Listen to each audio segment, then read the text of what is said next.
You got Steve. Okay, congratulations on the movie. This was a very eerie film, and I was curious, Jeremy, you really underplayed your role in here.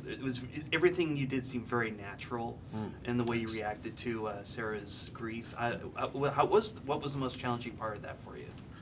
It was. I wouldn't call it challenging, but it was. It was what I leaned on was the fact that Sarah was kind of shouldering the movie on her back. She was carrying it, and so I felt as an actor or a person I was there trying to support her, and that's really what my character was doing as well. Yeah, absolutely. It made it easy.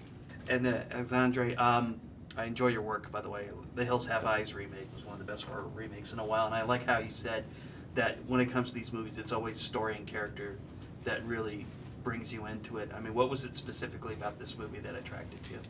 I guess, I was reading the script, I was finishing Horns, and as a father myself, I couldn't help myself to think about, what those characters are going through, and imagine, what I will do if I was in the same position.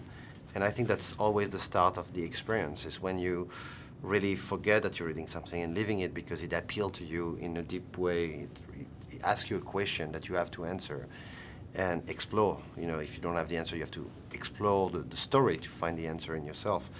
And so that's really what got me in, also with the idea of going with a very different setup. India is definitely something new. It's something that, new. India is like amazing and so grounded, and here for like the mysticism, the relation between the living and the dead, the whole contrast that you find in this country. If you use that to make a really scary movie, it's such a privilege. It's amazing. Yeah, in America, everything's so young. Yeah, you said new, but it's true. In America, everything's so young. In India, there's this sense, not only is there just so many people and that the streets are designed in a way that makes it feel kind of extra chaotic, but there's just so much history there, so much spiritual history, so much, and that's all you can feel it. There's the texture of the whole movie.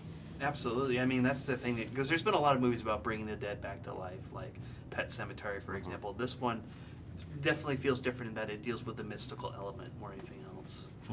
And also, I come out of these movies sort of wondering, why the dead are never really glad that they're brought back to life and why they're so different.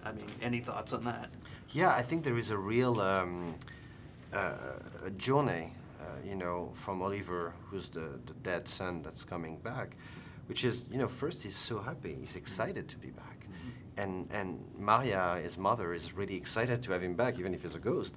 But then very soon he realized that he's there, but he's not. He's not completely there. And that was something very important that we work on the script with Johannes, was to not make it a evil character, but make it a little boy that's frustrated. Make it a little boy that doesn't understand why he cannot hold his mom, why he cannot be with his parents the same way he was before, and who turns a little bit more and more jealous as he sees himself, decaying. And that's a very realistic thing in the movie that I think make it more scary, because it's not the evil kid that now is a villain and is going to destroy everyone. No, he's the same. He's just going through a very, very dark journey that make him become dangerous. That's interesting, because most other movies it would just be like the dead comes back just evil, like you woke me up. Why'd you do that?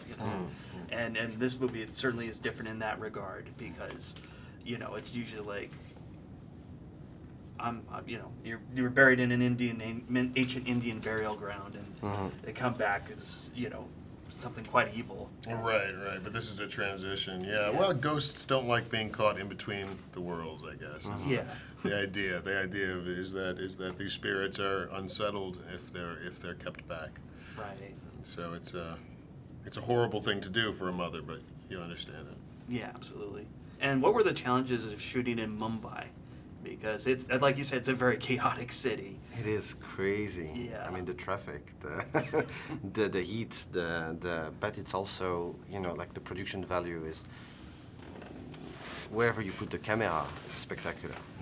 You know, in a dark or in a shiny way. I mean, it's amazing, and that has no price because the only thing that matters at the end is what's on the screen. So it was definitely rough. I mean, it was really hot, really hot. And I shot in the desert a lot, and that was really insanely hot. And there's a lot of parameters. It's very noisy all the time. But, you know, it kind of helped everyone, the crew, but also, I think, you know, the actors to be in a world that really helped them to, you know, be those characters. And you know, you had to learn Hindi, and you know, and it's very believable, you know, those expats exist. They are living everywhere. There is a lot of them in Mumbai, and it's an interesting starting point to just not be in the usual American setting. Yeah, it is definitely. Well, congratulations on the movie. It's really good. Thank you very